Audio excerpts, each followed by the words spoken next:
আসসালামু আলাইকুম, ইকরা ইসলাম মম রেসিপিতে সবাইকে স্বাগত। আজকে আমি একটা নাস্তা করে দেখাবো। সন্ধ্যায় যদি ভাবেন যে বাচ্চাদেরকে কি নাস্তা করে দিবেন, তাহলে সহজেই নাস্তাটা করে দিতে পারেন। দেখেন আমি নাস্তাটা কিভাবে রেডি করতেছি। এখন আমি রেসিপিটা শুরু করব। নিয়ে নিতেছি চাউলের গুঁড়া, আর চাউলের গুঁড়াটা আমার ঘরে ছিল, সেজন্য আমি চাউলের গুঁড়াটা দিয়ে দিতেছি। আপনারা চাউলের গুঁড়াটা না দিয়ে শুধু আটা ময়দা দিয়েও করতে পারেন, কোনো সমস্যা নেই। এখন দিয়ে দিতেছি আটা, আর আমি আটাটা দিতেছি। আটাটা সবার ঘরেই থাকে, সেজন্য আটাটাই আমি ব্যবহার করতেছি, কারণ আটাটা দিলে সবারই রেসিপিটা করতে সহজ হবে, সেজন্য আমি আটা দিয়েই করতেছি।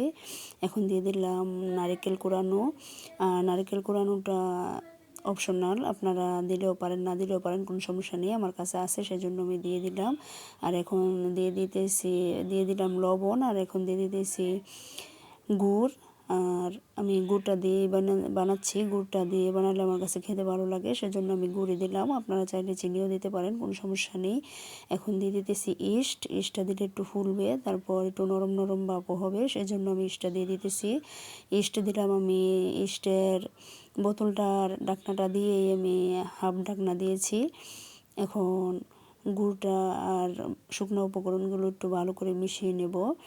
মিশিয়ে তারপর এখানে কুসুম গরম পানি দিয়ে দেব। আর ভালো করে এটা মিশালে তারপর পানিটা দেওয়ার সময় একটু ভালো হয়, সেজন্য সহজ হয়, সেজন্য এটা মেখে নিলেই ভালো। আমি এখন ভালো করে মেখে নেব। তারপর এখানে পানি অ্যাড করব। দেখবেন আমি মাখতে মাখতে এটা একদমই গুঁড়টা দেখেন শুকনো উপকরণের সাথে একদমই মিশিয়ে নিয়েছি। এখন আমি আস্তে আস্তে পানি দিয়ে দেব। পানিটা দিয়ে তারপর ব্যাটারটা রেডি করে নেব। এই যে দেখেন আমি দিয়ে দিতেছি কুসুম গরম পানি। আর এখানে কিন্তু আমি কুসুম গরম পানি দিতেছি, যেহেতু ইস্টটা দিয়েছি সেহেতু কুসুম গরম পানিটা দিলেই ভালো হবে, সেজন্য আমি কুসুম গরম পানিটাই দিয়ে দিতেছি। দিয়ে এখন ভালো করে মেখে নেব। মেখে তারপর আমি পিঠাগুলো বানিয়ে নেব। আর এখানে পানি একসাথে অ্যাড করা যাবে না, বারবার পানিটা দিয়ে ব্যাটারটা রেডি করতে হবে, যাতে আন্দাজ পাওয়া যায় কতটুকু লাগবে, কি নেন দেন। একেবারে দিলে তাহলে পানি কম বেশি হওয়ার সম্ভাবনা আছে, সেজন্য আস্তে আস্তে দিয়ে ডোটা রেডি করলেই ভালো হবে। এখন দেখেন আমি একদম ভালো করে মেখে নিতেছি। মেখে তারপর আপনাদেরকে দেখাবো এটা কীরকম হবে। আর আপনারা যারা আমার চ্যানেলটা সাবস্ক্রাইব করেছেন তাদেরকে অসংখ্য অসংখ্য ধন্যবাদ। যারা সাবস্ক্রাইব করেনি প্লিজ সাবস্ক্রাইব করে দেবেন, লাইক করবেন, শেয়ার করবেন। আর আমার রেসিপিগুলো যদি ভালো লাগে তাহলে নোটিফিকেশন অন করে দিবেন, তাহলে আমি ভিডিও আপলোড করার সাথে সাথে আপনাদের কাছে পৌঁছে যাবে। যে দেখেন আমার ব্যাটারটা আমি কীরকম হবে আপনাদেরকে দেখিয়ে দিয়েছি। এখন তেলও বসিয়ে দিয়েছিলাম চুলায়, তেলটা গরম হয়ে আসছে। এখন আমি একটা গর্তযুক্ত চামচ দিয়ে ব্যাটারটা তেলের মধ্যে দিয়ে দিলাম। তারপর আপনাদেরকে দেখাবো পিঠাটা কীরকম হয়। এটা কিন্তু তেলের পোয়া পিঠার মতো কিছুটা ওই রকমই হবে, কিন্তু স্বাদটার মধ্যে হালকা একটু ডিফারেন্ট আসবে। দেখেন আমি কীভাবে করতেছি। আর আপনাদের ঘরে চাউলের গুঁড়া না থাকলে চাউলের গুঁড়া কিন্তু না দিলেও পারেন। চাউলের গুঁড়াটা না দিলে তাহলে পিঠার মতো হবে না, কিছুটা বনরুটির মতো হবে। আর ইস্টার একটু বাড়িয়ে দেবেন, তাহলেই হবে।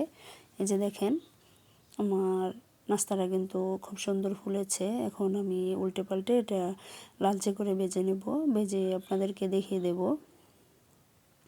এটা একদমই সহজ, আর নারকেলটা দেওয়ার কারণে কিন্তু খেতে খুবই ভালো লাগে। নারকেলটা কামড়ে আসলে তাহলে নাস্তাটা খেতে ভালো লাগে। আর আপনাদের ঘরে যদি নারকেল না থাকলে না দিলেও পারেন, কোনো সমস্যা নেই। যে দেখেন আমি উল্টে পাল্টে ভেজে নিতেছি, আর একটু সময় লাগিয়ে ভাজলে তাহলে ভিতরটা খুব সুন্দরভাবে হবে। আর এরকম অবস্থায় চুলার হিটটা মাঝারি আঁচে থাকতে হবে, বাড়িয়ে দেওয়া যাবে না, আর বেশি কমিয়ে দিলেও নাস্তাটা ফুলবে না, মাঝারি আঁচে দিতে হবে। এই যে আমার একটা পিঠা হয়ে গেছে, এখন আমি আরেকটা দিয়ে দিতেছি। আরেকটা দিয়েও আমি ভেজে নেব, ভেজে তারপর আপনাদেরকে দেখিয়ে দেব। আমার কিন্তু প্রত্যেকটা নাস্তাই খুব সুন্দর ফুলেছে। আর এখন এই যে দেখেন এরকমভাবে কিন্তু উপরে তেল দিয়ে দিতে হবে। তেলটা দিলে তারাও ভালো করে ফুলে উঠবে। আমার কিন্তু পুরীর মতো ফুলে একদম ফেটে যাচ্ছে, এরকম ফুলতেছে। এই যে দেখেন আমার আরেকটা পিঠাও ভাজা হয়ে গেছে। এখন আমি উঠিয়ে নেব। আর একটু লালচে করে ভাজলে ভালো লাগে, উপরটা একটু মুচমুচে হয় আর ভিতরটা খুবই সফট নরম হয়। তাহলে খেতে ভালো লাগে। এই যে দেখেন আমি আরেকটাও দিয়ে দিয়েছি, আরেকটা দিয়ে দেখেন আমার কি সুন্দরভাবে ফুলেছে। এখন এইটাও আমি ভেজে নেব, ভেজে তারপর আপনাদেরকে দেখাবো।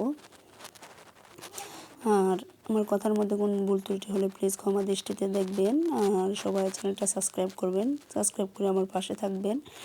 আমি অনেক শখ করে এই চ্যানেলটা খুলেছি, আপনারা যদি সাপোর্ট করেন তাহলেই আমি এই চ্যানেলটা নিয়ে অনেক দূর এগিয়ে যেতে পারবো। সেজন্য আপনাদের সাপোর্টটা আমাদের জরুরি।